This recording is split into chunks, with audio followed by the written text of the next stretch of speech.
Hello everyone, welcome back. So in the last lecture we completed the chapter trigonometry. Okay, now in this lecture we are going to start the new heading, height and distance.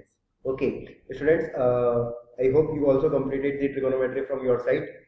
Students, how we can use the trigonometry in real life application, actually we are going to see in this particular chapter. Okay, also if you remember in my first lecture of trigonometry, I gave you idea about that. Okay, so let us start the application part of trigonometry, how we can use the trigonometry. Okay, see, suppose uh, a person wants to measure the height of something. Okay, now I have taken this animation to understand you, to make you understand in a better way what is actually height and what is distance and how we can measure them. See, suppose a person wants to measure the height of this Eiffel Tower. Okay, Eiffel Tower is in Paris, you know that. So a person wants to measure the height of this Eiffel Tower. Okay, and he is standing at a distance from this Eiffel Tower. Okay, so suppose this boy is watching the top of this Eiffel Tower. Top of this Eiffel Tower means top of this tower. Okay, see this particular, ये antenna के ऊपर जो top है ना, I am talking about this particular. Okay, suppose this is point, so suppose this is my object. Okay, this particular point, suppose this point is denoted by point A. Okay, so this is my object. Okay, and he is the observer. Okay, so this boy is going to be what? This boy is going to be observer. Now students, we will understand what do you mean by height and distance. See, first of all let me write here, this boy is observer. Okay, now students, see, if I talk about height, the height of this Eiffel Tower is denoted by this vertical line, you can see on screen. Okay, this vertical blue line is actually horizontal level and the top of the antenna. Okay, this is the vertical line connecting perpendicular one, and it denotes the height of Eiffel Tower which this boy is wanted to measure. Okay, and for measuring this height, what he is doing, he is observing the top of the tower from his eye. Okay, now students, let me define you one more term, that is line of sight. Okay, now line of sight is the line which connects the top of the antenna to the eye of this observer, that means this boy. See, this is going to be line of sight. You can see here, this is going to be my line of sight. The line of sight is actually connecting the eye of this observer to the top of the antenna which is going to be object. Okay, listen carefully, ये सारी terms जो है वो आगे मैं definition में भी use करूंगा. ओके, और यही इसी एनिमेशन के अंदर आपकी कंप्लीट हाइट एंड डिस्टेंस की थ्योरी भी कंप्लीट हो जाएगी. आप बस इसको अच्छे से ऑब्जर्व करते चलिए. नाउ स्टूडेंट्स, ये जो हाइट है उसको मैंने डिनोट कर रखा है इस ग्रीन डैश डैश लाइन से, आप देख सकते हैं ये हाइट है. और डिस्टेंस क्या है? डिस्टेंस है ये horizontal blue line. Distance means distance is always measured horizontally. Okay, see, अगर मैं इस बॉय को ऑब्जर्वर की तरह ट्रीट कर रहा हूं और इस टॉप पर जो पॉइंट है, पॉइंट ए, अगर मैं इसको ऑब्जेक्ट की तरह ट्रीट कर रहा हूं, तो सबसे पहला क्वेश्चन, इस ऑब्जर्वर और ऑब्जेक्ट के बीच में जो डिस्टेंस है, हॉरिजॉन्टल डिस्टेंस, वो क्या है? ये हॉरिजॉन्टल डिस्टेंस है. ओके, और ये जो वर्टिकली है ये क्या है? ये इसकी हाइट है. क्लियर? तो अब हम हाइट और डिस्टेंस को रिलेट करेंगे बाय यूजिंग ट्रिगोनोमेट्री. चलिए, अब मैं आपको नेक्स्ट टर्म डिफाइन करता हूं, and the next term which is I am gonna define to you is this angle. This angle is actually angle between this line of sight and this horizontal level.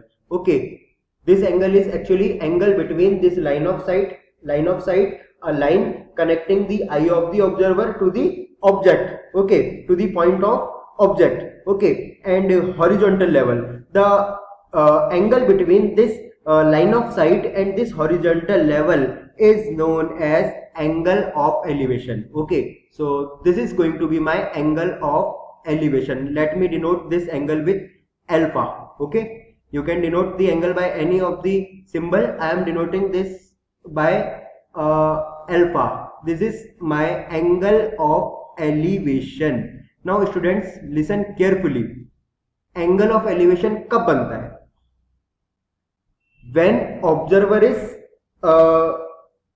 below and object is above, okay. Horizontal level पर जो है वो observer है और object जो है वो observer के ऊपर है. जब ऑब्जर्वर ऑब्जेक्ट को देखने के लिए अपनी मुंडी को उठा रहा है ना, जैसा कि ये बॉय कर रहा है यहाँ पर, तो उस केस में जो लाइन ऑफ साइट है, लाइन ऑफ साइट मतलब line connecting the eye of the observer to the object, okay, जो ग्राउंड से मतलब हॉरिजॉन्टल लेवल से, मतलब एंगल जो है वो 0 डिग्री है ना.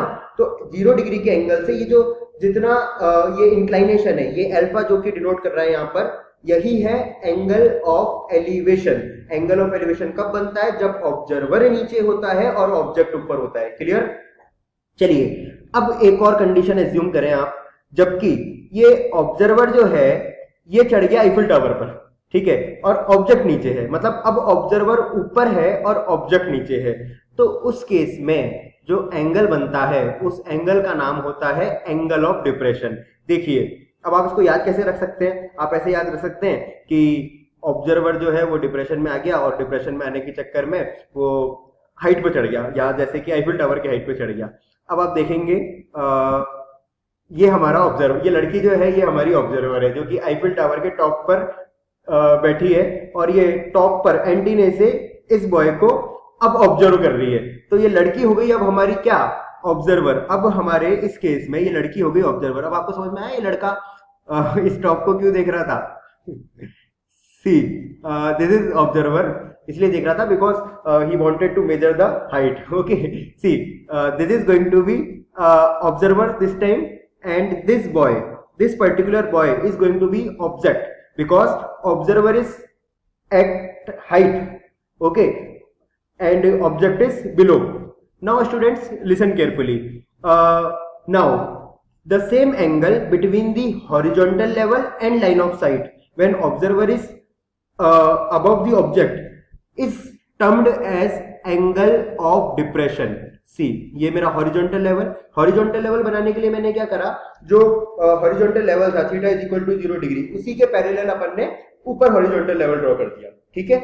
Now अब जो ये लाइन ऑफ साइट के बीच में और इसके हॉरिजॉन्टल लेवल के बीच में जो एंगल है, ये angle, you can observe this angle से this angle is beta, okay.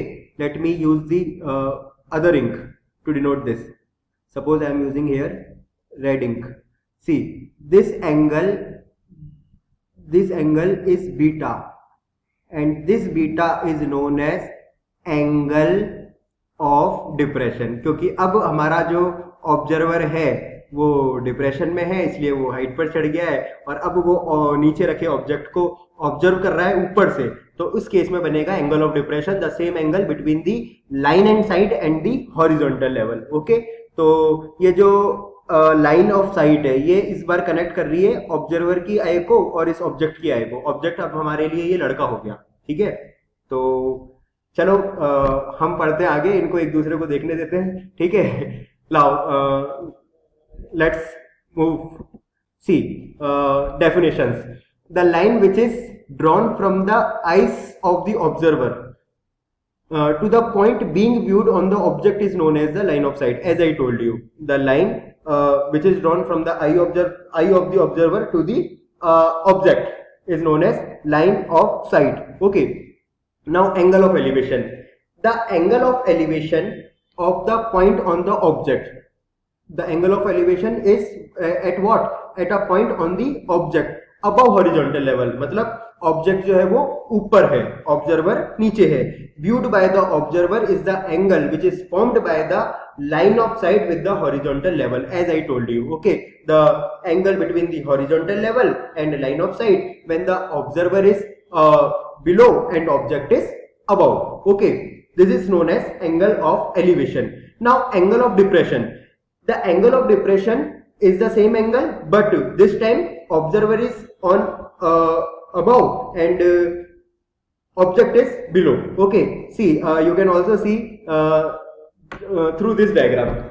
Now this cat is observing this bird in the cage with greedy eyes, you can see. Okay, now angle of elevation, you can see horizontal and line of sight. Okay, this angle between this horizontal and line of sight, this angle is actually angle of elevation, no problem.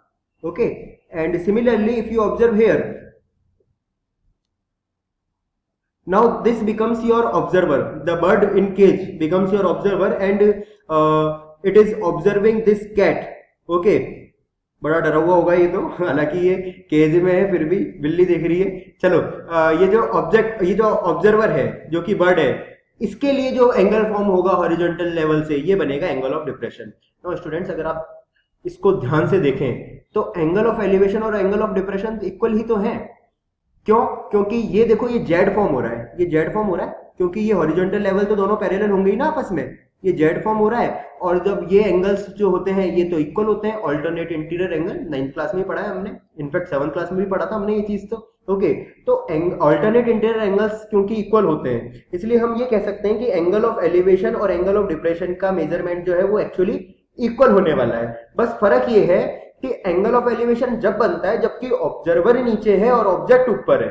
Okay, और angle of depression जब बनता है जब observer ऊपर है, मतलब depression में है इसलिए ऊपर है, और ऑब्जेक्ट जो है वो नीचे है. Clear? I hope with this animation आपको बहुत अच्छे से line of site, angle of elevation, angle of depression, ये सारी टर्म्स क्लियर हो गई होंगी. अब हम ट्रिगोनोमेट्री का यूज करेंगे. ठीक है, चलिए आगे बढ़ाते हैं टॉपिक को. सी, ये है clinometer. This clinometer is the apparatus used for measuring the angle. It is used for measuring the angle of elevation और angle of depression.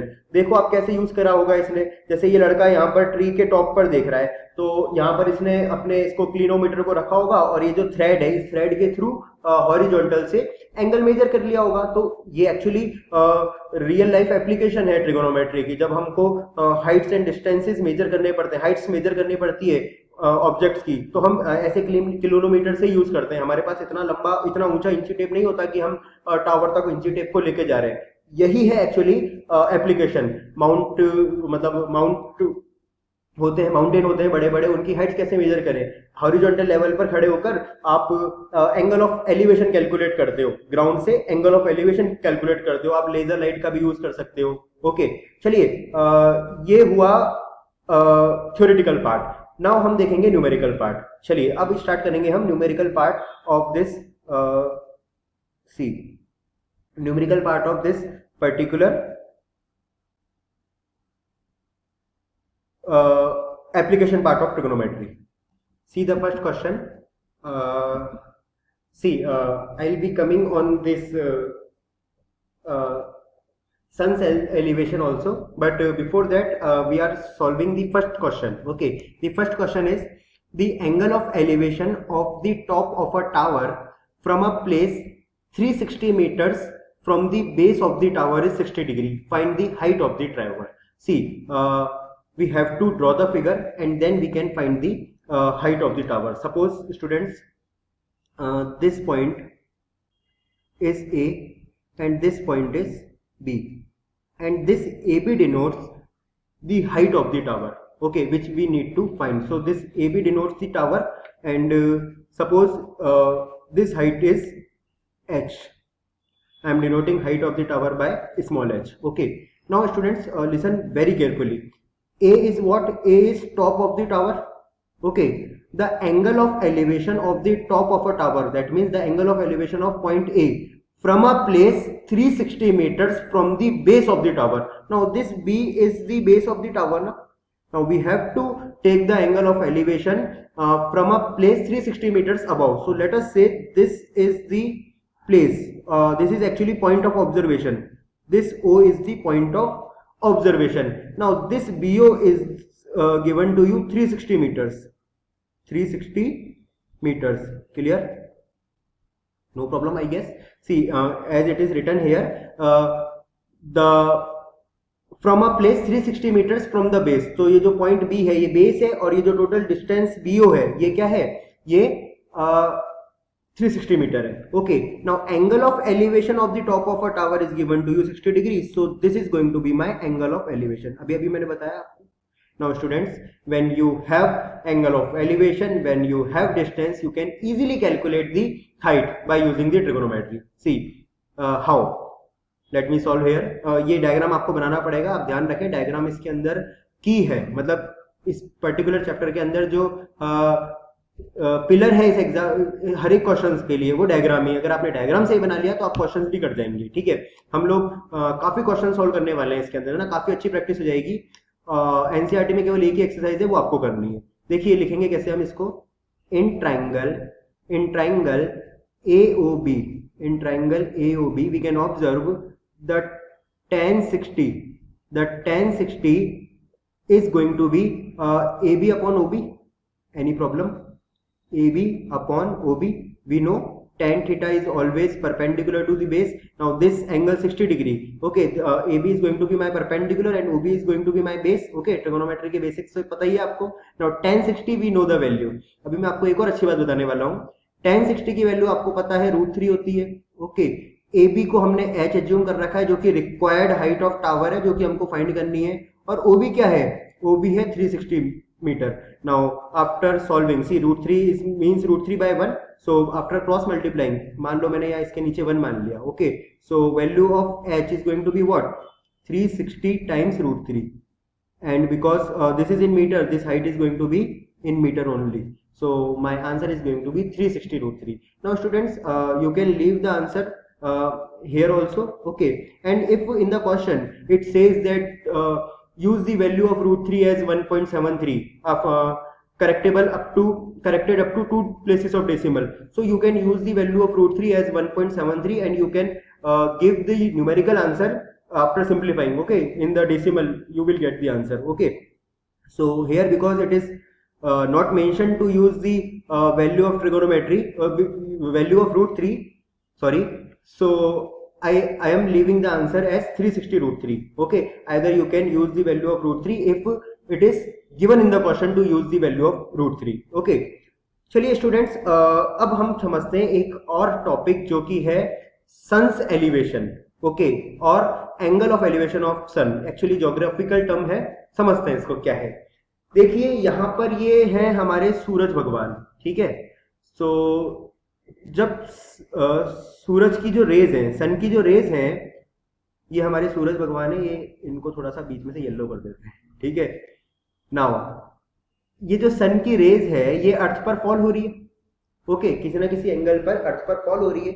अब आप इस फिगर को ऑब्जर्व करें. ये ऑब्जेक्ट जो है ये है एक सिलेंड्रिकल ऑब्जेक्ट जो कि वर्टिकल रखा हुआ है. ठीक है, किस पे, अर्थ की सरफेस पे. डायग्राम में बहुत अच्छे से ये चीज मेंशन है. नाउ स्टूडेंट्स, इस ऑब्जेक्ट की हाइट कैपिटल H है. ठीक है, आप देख सकते हैं. नाउ अब जो सन की रे है वो इस ऑब्जेक्ट के टॉप पर किसी एंगल पर टच कर रही होगी. ओके, और एंगल किससे, एंगल फ्रॉम द हॉरिजॉन्टल. यहां देखें आप, अगर ये हॉरिजॉन्टल लेवल है, मान लिया ये हॉरिजॉन्टल लेवल है. ओके, तो ये एंगल कुछ ना कुछ तो रहा होगा, और जो एंगल ये है वही एंगल ये रहा होगा. बोलो, कोई कंफ्यूजन? तो ये जो एंगल है, इस एंगल को हम कहते हैं सन्स एलिवेशन या एंगल ऑफ एलिवेशन ऑफ सन. मैं इसको ऐसे लिख देता हूं, सन्स एलिवेशन. बोलो, समझ में आया? तो सन्स एलिवेशन क्या होता है कि किसी पर्टिकुलर टाइम पर क्यों बोल रहा हूं मैं, क्योंकि जैसे जैसे टाइम चेंज होगा वैसे वैसे अर्थ रिवॉल्व करेगी, और जैसे जैसे अर्थ रिवॉल्व करेगी ये एंगल भी चेंज होगा. तो टाइम के साथ ये एंगल एक पर्टिकुलर पॉइंट के लिए चेंज होता रहता है. ठीक है, तो एक पर्टिकुलर टाइम पर ये एंगल सेम रहा होगा. ठीक है, अब आप अगर अच्छे से देखें तो ये जो सन्स एलिवेशन है ये है सन्स एलिवेशन ये किस किस के बीच में बन रहा है, ये जो ये सन की रे पड़ रही है ना, ये सन की रे इसका हॉरिजॉन्टल के साथ लेवल है। और अगर मैं आपको इसको और अच्छे से समझाऊं तो देखो ये जो सन की रे यहाँ पर फॉल हो रही है, इस वजह से इस ऑब्जेक्ट की शेडो बन रही है इस सरफेस पर, इस ग्राउंड सरफेस पर, और शेडो हमेशा परपेंडिकुलर बनती है। तो ये जो लेंथ एल है, ये लेंथ एल एक्चुअली डिनोट कर रही है the shadow of this object. This is the cylindrical object. This length L horizontally is known as the length of the shadow, and this length of shadow actually depends on the angle of elevation of sun and also on the height of object. Clear students? तो आप याद रखें, जैसे ये कोई ये आपका कोई ऑब्जेक्ट है, ऊपर से सन की रे यहाँ पर इस पॉइंट पे फॉल हो रही है, तो इसकी जो शेडो बनेगी वो ऐसे हॉरिजॉन्टल बनेगी, ये इसकी शेडो बनेगी, ठीक है, ये इसकी शेडो बनेगी। तो यहां से जो ये एंगल बनेगा ग्राउंड से, ये एंगल बनने वाला है क्या, ये एंगल ही बनने वाला है हमारा एंगल ऑफ एलिवेशन ऑफ सन। अब हमको एंगल ऑफ एलिवेशन ऑफ सन का क्या करना, हमको बस अगर ऑब्जेक्ट की हाइट दे रखी हो तो उसकी लेंथ ऑफ शेडो निकालनी है, और अगर लेंथ ऑफ शेडो दे रखी है तो ऑब्जेक्ट की हाइट निकालनी है बाय यूजिंग ट्रिगोनोमेट्री। ऑब्वियसली हमको angle of elevation of sun given होगा यहाँ पर। चलिए तो इस पे बेस्ड क्वेश्चन भी देख लेते हैं, ठीक है।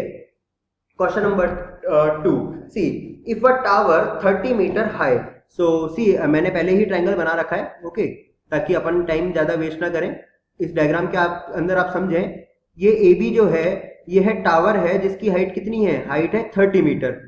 Cast a shadow 10√3 meter long. अच्छा अब देखो ये जो BC है, ये डायग्राम आपको ही बनाना है, ठीक है, डायग्राम कभी भी गिवन नहीं होगा, आपको लैंग्वेज से डायग्राम बनाना है, don't get confuse here. See this height of the tower is AB which is 30 meter and this BC is 10√3. Let me write here 10√3. This BC is 10√3 meter. Okay.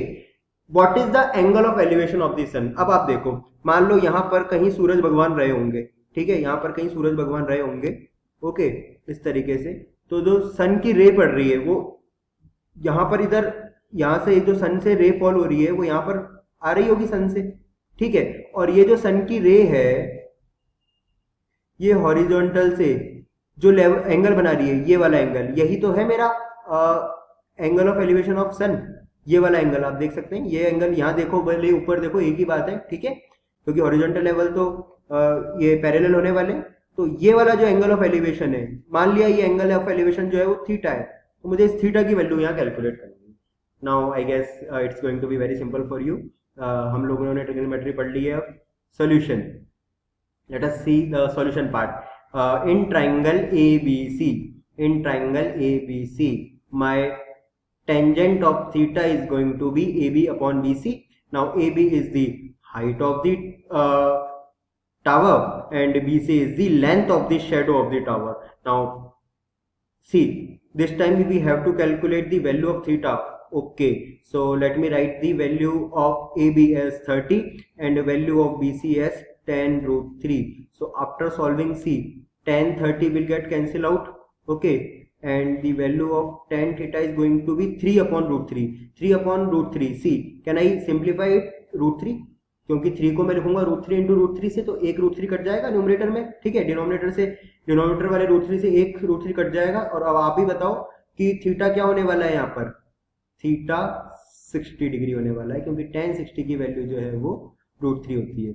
आपको एक राज की बात बताता हूँ, ठीक है, राज की बात यह है कि इस पूरे चैप्टर में आपके लिए एंगल ऑफ एलिवेशन केवल 3 ही होने वाले हैं, ठीक है, और वो 3 एंगल होने वाले हैं 30 डिग्री, 45 डिग्री एंड 60 डिग्री, ठीक है, क्योंकि इन्हीं की टेंजेंट और साइन थीटा और कॉस थीटा हमको पता है, इसी के लिए हमारे को वैल्यूज पता है। अब 0 डिग्री तो एंगल ऑफ एलिवेशन हो नहीं सकता, ठीक है, 0 डिग्री का मतलब हॉरिजॉन्टल भी आ गया, ऑब्जेक्ट भी, ऑब्जर्वर भी, तो फिर क्यों देखेगा वो, ठीक है। नाउ ऐसे ही एंगल ऑफ एलिवेशन 90 डिग्री भी नहीं हो सकता, ठीक है, अदरवाइज अनडिफाइंड वैल्यूज आने लग जाएंगी, ठीक है। तो हमारे सिलेबस के अंदर केवल 3 ही एंगल आएंगे, 30 degree, 60 degree and 45 degree. And I hope कि इसके टेंजेंट आपको याद है, tan 30 is 1 upon √3, tan 45 is 1 and tan 60 is √3। Okay students, तो मैं इसको लास्ट में आपको और अच्छे से बताऊंगा कि क्या क्या पॉसिबल केसेस हो सकते हैं। बस इसके बाद आप आई गारंटी यू आपका एक भी क्वेश्चन गलत नहीं होगा, ठीक है, हाइट एंड डिस्टेंस से। तो एक बार अगर आपने डायग्राम सही बना लिया और कैलकुलेशन सीख ली तो going to be very interesting, और क्वेश्चन आता है 4 मार्क्स में, डायरेक्ट क्वेश्चन आता है, ठीक है। चलिए देखते हैं अब। The upper part of a tree broken by the wind makes an angle of 60 degree with the ground.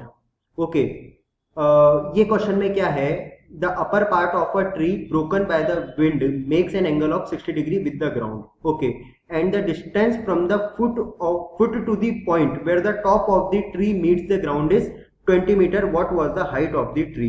चलो आप इस डायग्राम से यहाँ इसको समझेंगे, ठीक है। आप देख सकते हैं यहाँ पर सपोज ये जो पॉइंट ए है ये ट्री का बेस रहा होगा, और ये जो पॉइंट बी है ये ट्री का टॉप रहा होगा। ये ए बी जो है ये हाइट ऑफ ट्री है, ये ए बी क्या है, हाइट ऑफ ट्री है। क्लियर, ये जो ए बी है वो आपकी हाइट ऑफ ट्री है यहां पर। चलिए अब आपको ये क्लियर है, ये ए बी जो है वो हाइट ऑफ ट्री है। अब क्या बोल रहा है, the upper part of a tree is broken by the wind makes an angle of 60 degree with the ground. अब हुआ क्या, हवा चली और हवा से ये पॉइंट यहां से टूट गया, मतलब ये जो ट्री है वो मान लो इस पॉइंट से टूट गया, यहां से ब्रेक हो गया ये, ठीक है, इस पॉइंट से ब्रेक हो गया। तो जब ये ट्री यहां से ब्रेक हो गया तो होगा क्या, ये टूट के ऐसे गिर गया, ठीक है। इसको आपको समझना है अच्छे से, है ना, लैंग्वेज से। फॉर एग्जाम्पल एक बार मैं इंक कलर चेंज करके समझाता हूं आपको। देखो ये जो ट्री का अपर पार्ट था, ये जो ट्री का अपर पार्ट था,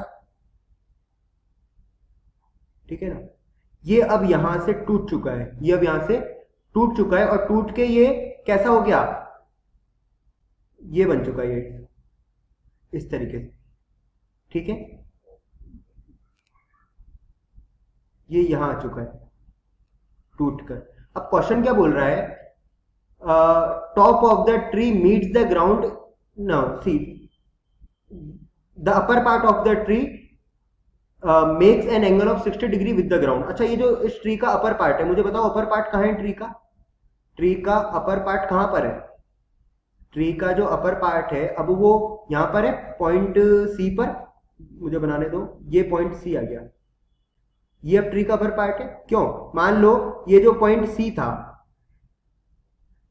ये जो पॉइंट बी सी था, इसमें बी जो था ये ट्री का अपर पार्ट था। ओके, अब ये जो ट्री का अपर पार्ट है बी, वो अब यहां पर आ चुका है। इसको मैं अलग नाम से डिनोट करता हूं, जैसे ये पॉइंट बी था ना, मैं इसको बी डैश से डिनोट कर देता हूं, ज्यादा बेटर आपको समझ में आएगा। जो पॉइंट बी था वो एक्चुअली ट्री का टॉप था, वो ट्री का टॉप था, अब वो बी नहीं रहा, अब वो बी बन गया बी डैश। बोलो क्लियर, अब वो बी बन गया हमारा बी डैश, तो ये जो पॉइंट बन गया ये बन गया बी डैश। क्लियर, अब यहां पर समझने लायक क्या है,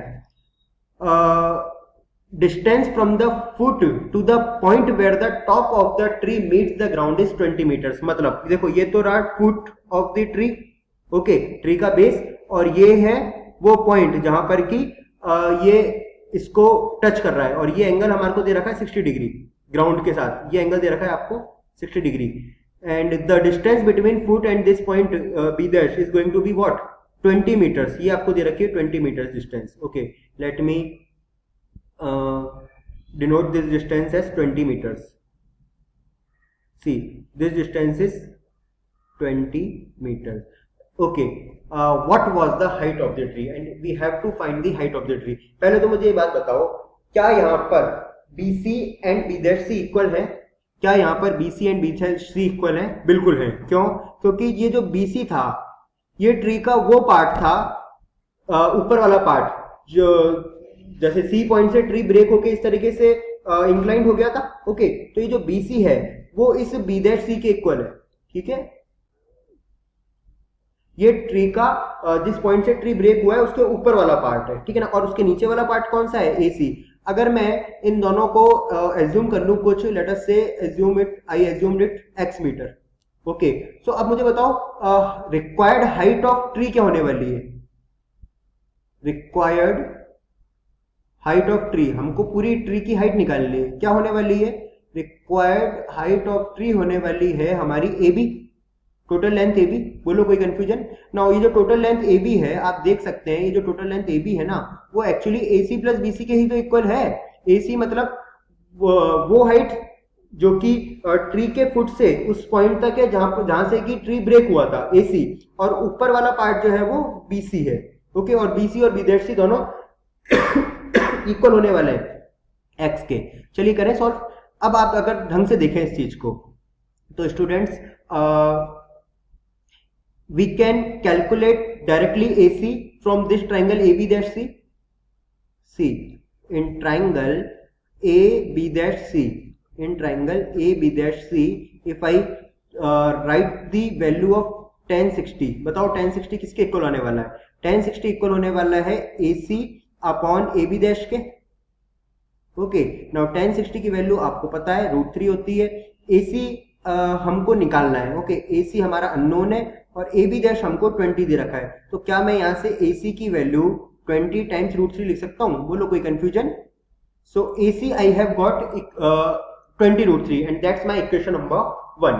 चलो AC की लेंथ तो आ गई, अब हमारा काम है BC निकालना। अब BC कैसे निकालें? अरे BC जो है वही तो B दैट C है, तो B दैट C निकाल लो, मतलब BC निकल गई। अब B दैट C कैसे निकालें?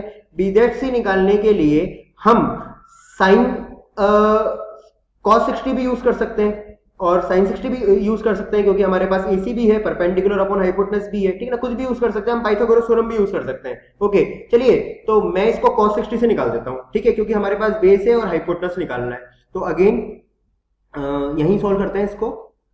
In triangle AB dash C, in triangle AB dash C, if I calculate cos 60, मुझे बताओ बेस क्या होने वाला है cos 60 के लिए? बेस होने वाला है हमारा AB डैश। ओके, बेस होने वाला है AB डैश, और हाइपोटेनस क्या होने वाला है? हाइपोटेनस होने वाला है B डैश C। ओके, इसके आगे मैं इसको बेटा यहीं सॉल्व कर रहा हूं, ठीक है। चलो, cos 60 की वैल्यू आपको अच्छे से याद होनी चाहिए, ट्रिगोनोमेट्री हमने पढ़ ली है, 1/2 होती है। AB डैश कितनी है? AB डैश हमारी 20 है, B डैश C हमने x मान रखी है ना, तो B डैश C को हमने x मान लिया, ठीक है। तो x की वैल्यू कितनी आई? यहां से x की वैल्यू आ गई 20 × 2 दैट इज 40 मीटर। ओके, और जो x है वही तो B दैट C और वही तो BC है। ओके, x आ गया 40 meter. Now can I write the height of this complete? So height of tree is going to be, height of tree is going to be what? AC plus BC, AC plus BC। Okay, so AC की length किसके equal है? AC की length तो हमने निकाली थी 20 times √3। Okay, BC की length किसके इक्वल है? BC हमने निकाली थी अभी x, जो कि 40 के इक्वल है। ओके, एक बार इसको मैं x लिख देता हूं, क्योंकि BC और BC ये सब इक्वल है, ठीक है। Now so my answer is going to be what? My answer is going to be 20 √3 plus x बोले तो 40। क्या ये आगे सॉल्व हो सकता है? हाँ, एक स्टेप तो सॉल्व हो सकता है ये। चलो तो उसे एक स्टेप को सॉल्व कर ही देते हैं। इसी के आगे भाई मैं इसका सॉल्यूशन कंप्लीट कर रहा हूँ, आप नोट डाउन करते टाइम ध्यान रखना। जो मेरी रिक्वायर्ड हाइट ऑफ ट्री आ जाएगी जो कि AB है। ओके, एक्चुअली हम AB निकाल रहे हैं, ठीक है। Height of tree, my required height of tree is actually AB। Now AB is going to be what? AB is going to be 20 √3 plus 40। इसमें से कुछ कॉमन दिख रहा है आपको? 20 √3 प्लस 40 में से बताओ क्या कॉमन होगा 20 √3 प्लस 40 में से? 20 √3 में से, 20 √3 प्लस 40 में से हम इजीली कॉमन ले सकते हैं 20 को। सी, अगर मैं यहां पर 20 को कॉमन लूं,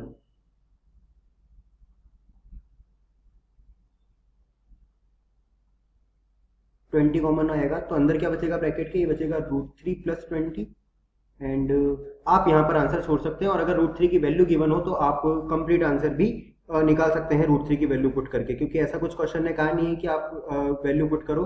तो मैं आंसर इसी वे में छोड़ रहा हूँ। Answer is going to be 20 times 20 plus √3 meter. Okay, this is going to be required height of this tree. बोलो भाई, समझ में आया? यूनिट वगैरह लगा देना प्रॉपर मीटर्स में, क्योंकि मीटर्स में डिस्टेंस दे रखी थी तो हाइट भी मीटर्स में आएगी। This is going to be the answer of this particular question. Okay, don't get confuse. यहाँ के बाद आपको क्या नोट डाउन करना है?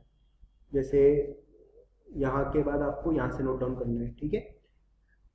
तो students this is the required height, okay, 20 times 20 plus root 3. Now the final question of today's lecture, okay, the angle of elevation of the top of a this is going to be very important question, okay, listen it very carefully, ठीक है। बहुत अच्छा question है, exam के लिए important है, NCERT में ऐसे क्वेश्चन दे रखे हैं, आपको ढंग से समझना है इसको। The angle of elevation of the top of a vertical tower, suppose this point A denotes the top of a vertical tower. From a certain point is 30 degree and the certain point is suppose this point O and the angle of elevation is 30 degree. So this angle is 30 degree. Okay. Now आगे question क्या बोल रहा है? If the observer moves 20 meters towards the tower. If the observer moves 20 meter towards the tower. मतलब ये observer यहाँ पर जो खड़ा है, ये जो ऑब्जर्वर है ये यहाँ से मूव करना स्टार्ट करता है, ठीक है ना। अच्छा आपको लग रहा होगा सर ऑब्जर्वर तो आपने बनाया ही नहीं, ऑब्जर्वर की भी तो कुछ हाइट होगी। अरे मैंने ऑब्जर्वर की हाइट को नेग्लेक्ट कर रखा है, ठीक है ना, मैंने ये मान रखा। अच्छा उस आईफिल टावर वाले क्वेश्चन में भी आप ये देखें कि जो हाइट वो मेजर कर पा रहा है, वो हाइट कहां से मेजर कर पा रहा है, उसकी आई से लेके टावर के टॉप तक की, तो उसके नीचे की जो हाइट है वो तो उसकी खुद की हाइट के इक्वल है ना, वो भी तो सीधा खड़ा हुआ है जब वो मेजर कर रहा है इस तरीके से। तो वो जो ऊपर वाली हाइट है, मतलब उसकी आई से ऊपर वाली जो हाइट है उसमें अगर खुद की हाइट ऐड कर लेगा तो एग्जैक्ट हाइट आ जाएगी। अदरवाइज आप ये भी मान सकते हो कि वो ऑब्जर्वर इतना छोटा है आईफिल टावर के कंपैरिजन में कि उसकी हाइट ही जो है वो नेग्लिजिबल है। आपके नॉलेज के लिए बता देता हूँ, आईफिल टावर के टॉप एंटीने तक की जो हाइट है वो है 324 मीटर्स। अब हमारा ऑब्जर्वर वो छोटा सा बच्चा, वो कितनी हाइट का होगा, मुश्किल से 1 मीटर 1.5 मीटर का टोटल रहा होगा वो, ठीक है। तो 324 मीटर के कंपैरिजन में 1 मीटर तो नेग्लिजिबल जैसे ही है, ठीक है, तो उसको हम छोड़ देते हैं। और अगर नहीं छोड़ते हैं, क्वेश्चन ने दे रखी है ऑब्जर्वर की हाइट, तो फिर आपको उसकी हाइट को ऐड करना पड़ेगा, किसमें, उस हाइट में जो कि उसके ऊपर की है, उस लड़के की हाइट के ऊपर की हाइट, ठीक है, उसमें उस लड़के की हाइट को ऐड करके फिर आपको आईफिल टावर की हाइट बतानी होगी, ठीक है। चलिए, the angle of elevation of the top of a vertical tower from a certain point is 30 degree if the observer moves 20 meters towards the tower. Okay, so suppose ये point है point C और ये point है point B. Okay, now ये जो OC है ये है distance moved by my observer which is given to me 20 meters. ये जो 20 मीटर्स है ये है distance moved by observer. Now the angle of elevation of the top increases by 15 degree. अब क्वेश्चन ये कह रहा है कि यहां से जब ऑब्जर्वर यहां पॉइंट सी तक आया तो एंगल ऑफ एलिवेशन जो है वो 15 डिग्री बढ़ गया, ठीक है। पहले एंगल ऑफ एलिवेशन कितना था, पॉइंट ओ पर 30 डिग्री। अब एंगल ऑफ एलिवेशन किसका, सेम पॉइंट ए का, ठीक है। आपने पॉइंट ऑफ ऑब्जर्वेशन चेंज नहीं करा है, मतलब ऑब्जेक्ट का पॉइंट चेंज नहीं करा है, आपने ऑब्जर्वर की पोजीशन चेंज करी है, ठीक है ना। ऑब्जर्वर की पोजीशन चेंज हुई है इसलिए एंगल चेंज हुआ है। अब ये बोल रहा है कि एंगल जो है वो 15 डिग्री बढ़ गया, तो 30 डिग्री में 15 डिग्री प्लस करोगे तो भाई कितना बनने वाला है, कितना बनने वाला है, ये बनने वाला है 45 डिग्री। क्लियर, हमको निकालनी है हाइट ऑफ द टावर। तो let us suppose required height of the tower AB is h and students यहाँ BC को भी हमको जरूरत पड़ेगी, तो मैं BC को पहले एज्यूम करके ले लेता हूँ x मीटर है BC। अच्छा, ये सारी चीजें जो मैंने एज्यूम करी है इसको मैं लैंग्वेज में लिख दूंगा। In this figure AB is equal to h denotes the height of the tower. Okay, height of tower, this is my required height of tower, यही तो मुझे निकालनी है in meters, in meters, okay, in meters. Now let us say BC is x meter, assume say BC is x meter. Now students, the final point is how to find this h. मैंने आपको जब chapter number 3 pair of linear equations in 2 variables पढ़ाया था तो मैंने कहा था आप इसके एप्लीकेशन देखने वाले हो, आपको ट्रिगोनोमेट्री में इसका एप्लीकेशन दिखा, अब एप्लीकेशन ऑफ ट्रिगोनोमेट्री में इसका एप्लीकेशन देखना, ठीक है। See we have 2 triangles, so we will be getting the 2 equations. आप देखें ढंग से, इन ट्रायंगल एक मिनट, बड़ा अजीब सा ट्रायंगल बना है,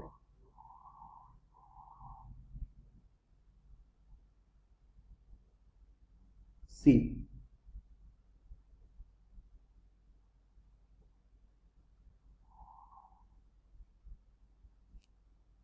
In triangle ABC,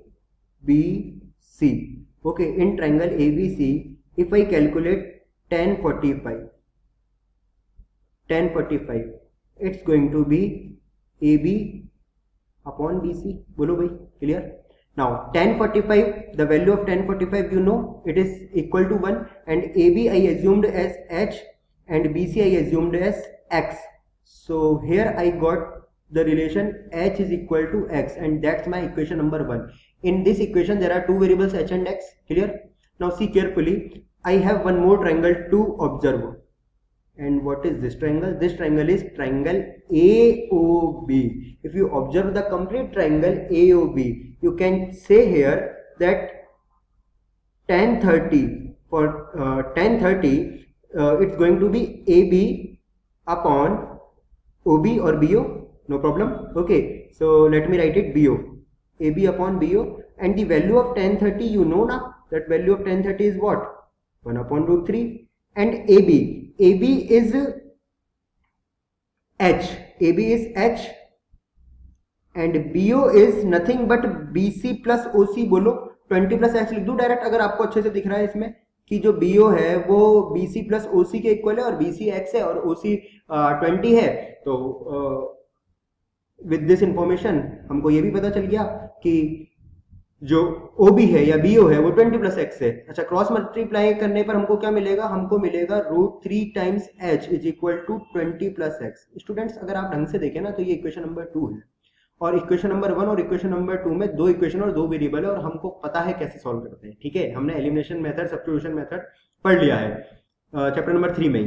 तो substituting H from equation 1. Okay, जब मैं H को इक्वेशन नंबर 1 से, या X को, क्योंकि हमको H निकालनी है तो हम X को सब्स्टिट्यूट कर देते हैं. Okay, substituting X from equation number 1. So what I would get? I would get √3 times H is equal to 20 plus, at the place of X I am writing H. So because I have to calculate the value of H, it's going to be √3 H minus H is equal to 20. So for calculating H, I have to write, I have to take H as common. So it's going to be this one, and the value of H is going to be 20 upon √3 minus 1. देखो भाई, ये तो आपकी choice है कि आप √3 की value रखें या ना रखें, बट यहाँ पर आपको पता है कि रैशनलाइजेशन करना जरूरी है, क्योंकि डिनोमिनेटर में इर्रेशनल नंबर आ रहा है. ठीक है ना, तो रैशनलाइजेशन जरूर करें. ठीक है, ये आपका सिंप्लीफिकेशन का पार्ट होना चाहिए अब. सो रैशनलाइजेशन करने के लिए मैंने इसको √3 प्लस 1 और √3 प्लस 1 से मल्टीप्लाई डिवाइड कर दिया. ओके, न्यूमरेटर डिनोमिनेटर में मल्टीप्लाई कर दिया, ऐसे कह लो आप. तो H की वैल्यू कितनी आ जाएगी?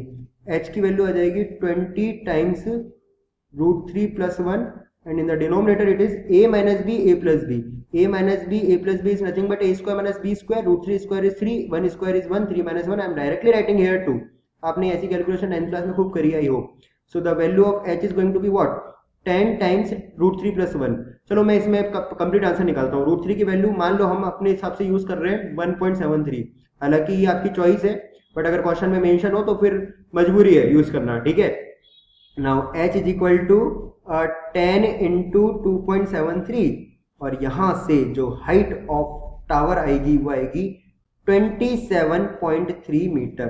मैंने मल्टीप्लाई कर दिया 10 को. ठीक है ना, पॉइंट जो है वो एक प्लेस जो है वो शिफ्ट हो चुका है. So the required height is 27.3 meter. I hope समझ में आया होगा. ठीक है, सो इस तरीके से हम क्वेश्चन सॉल्व कर सकते हैं. स्टूडेंट, ये हमारा लास्ट क्वेश्चन था इस क्लास का. आई होप आपको यहाँ तक सारी चीजें समझ में आ रही है. बड़ा इंटरेस्टिंग चैप्टर है. इस चैप्टर की अगर मैं आपको बेसिक्स बताऊं, मतलब पूरा चैप्टर के अंदर कुछ भी नहीं है. 3 तरीके के ट्रायंगल बनने वाले हैं. ठीक है, 3 तरीके के ट्रायंगल बनने वाले हैं. एक बनेगा 30 डिग्री, एक बनेगा 60 डिग्री, एक में बनेगा 45 डिग्री, और हमारे को उसी में ही रिलेट करना है. ठीक है, चलिए मैं इसको कंटिन्यू करूंगा नेक्स्ट लेक्चर के अंदर. अभी लेक्चर टाइम काफी ज्यादा हो चुका है, तो let us finish this lecture, and we will have more questions in the next lecture. See, with this note,